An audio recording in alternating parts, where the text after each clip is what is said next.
किसी ने बड़े कमाल की बात कही है कि करेले से कड़वे लोग मुसीबत के समय में काम आ जाते हैं और शक्कर से मीठे लोग मुसीबत के समय में साथ छोड़ जाते हैं। नमस्कार दोस्तों, मैं हूं अमन प्रजापति और एक छोटी सी कहानी बहुत पुरानी है। एक राजा था जिसे पुरानी मूर्तियों का बहुत शौक था। जो मिट्टी की मूर्तियाँ थी वह अलग अलग बहुत बेशकीमती मूर्तियाँ खरीदता था और अपने दरबार में रखता था।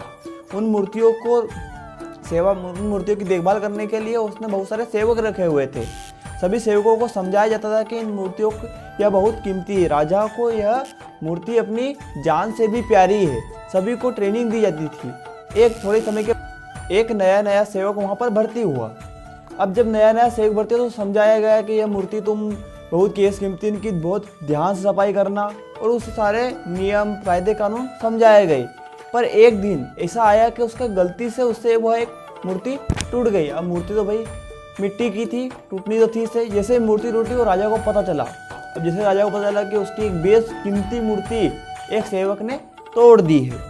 अब जैसे राज दरबार में उसको बुलाया गया। राजा बहुत क्रोधित था, उसने उसको सजा मृत्युदंड की दे दी। अब जैसे ही मृत्युदंड की सजा जो सेवक था उसने सुनी, वो वहाँ से भगा। अब जैसे वो भगा तो बाकी सभी को लगा कि ये अपनी जान बचाकर भाग रहा है, यहाँ से भाग रहा है। वो जैसे भगा और जो बाकी की दो मूर्तियाँ रखी थी उसे भी जाकर उस दोनों ने तोड़ दी। अब जैसे ही वो मूर्ति तोड़ दी, राजा और क्रोधित हो गया कि तुम्हें मृत्यु की सजा दे दी थी, तुमने जब भी ये दो मूर्ति क्यों तोड़ दी।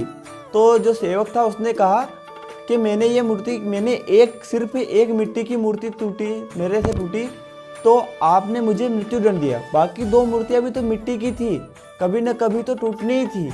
वो दो जो मूर्ति ही मिट्टी की, वो किसी न किसी की जान तो लेती ही लेती। किसी न किसी की जान कभी न कभी टूटती। कोई अमरता का वरदान लेकर इस धरती पर नहीं आया है, कभी न कभी तो उन्हें टूटना ही था। जैसे ही यह बात उसने राजा को कही तो राजा को ये समझ आया कि तुम एक छोटे से सेवादार होकर इतनी बड़ी बात कहाँ से कर सकते हो।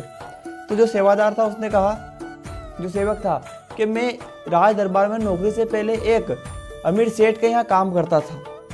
अमीर सेठ बहुत ही अमीर था, बहुत ही खुश रहता था। पर लेकिन जब भी उसके जीवन में दुख आता था तो वह ऊपर देखकर भगवान को खूब गाली देता था, कोसता था, भगवान को बड़ा भूला कहता था, बहुत ही अपशब्द कहता था। पर एक दिन हम जब पास में बैठे हुए थे तो अमीर सेठ ककड़ी खा रहा था। अचानक एक ककड़ी, उसमें कौड़ी आ गई। अब उस सेठ को पता चल गया कौड़ी है। उसने भगवान को खूब बुरा भला कहा और थोड़े समय के पश्चात वो ककड़ी मेरी तरफ उसने खिसका दी। अब मुझे पता था कि ककड़ी कौड़ी है। सेठ ने कहा कि लो, उसने कहा रिस्क में कहा गया तो तुम खा लो। तो जो सेवादार था उसने भी खा ली और जैसे खाता गया। और जब उसने पूछा कि ककड़ी तो कौड़ी थी पर तुमने इसे क्यों खाई, तो जब सेवक था उसने कहा कि आपने मुझे, अभी तक मैंने आपके यहाँ पर नौकरी की है, आपने मुझे कई सारे पकवान खिलाए हैं। अगर आपने मुझे ये थोड़ी सी ककड़ी कौड़ी भी खिला दी, मैंने इसे उसी चाव से खाया है जिस चाव से मैं पकवान खाता हूँ। क्योंकि फिर तभी से मैंने अपने जीवन में लक्ष्य बना लिया कि अगर जीवन में दुख तकलीफ, किसी के जीवन में दुख तकलीफ आएगा तो मैं हमेशा दूसरों का सोचूंगा। और जब तक आप अपने जीवन में दूसरों का सोचोगे तब तक आप अपने जीवन में प्रगति करोगे, अपने जीवन में नई उन्नति करोगे। जब आप दूसरे के बारे में सोचते हो तो आप एक नई विचारधारा सोचते हो।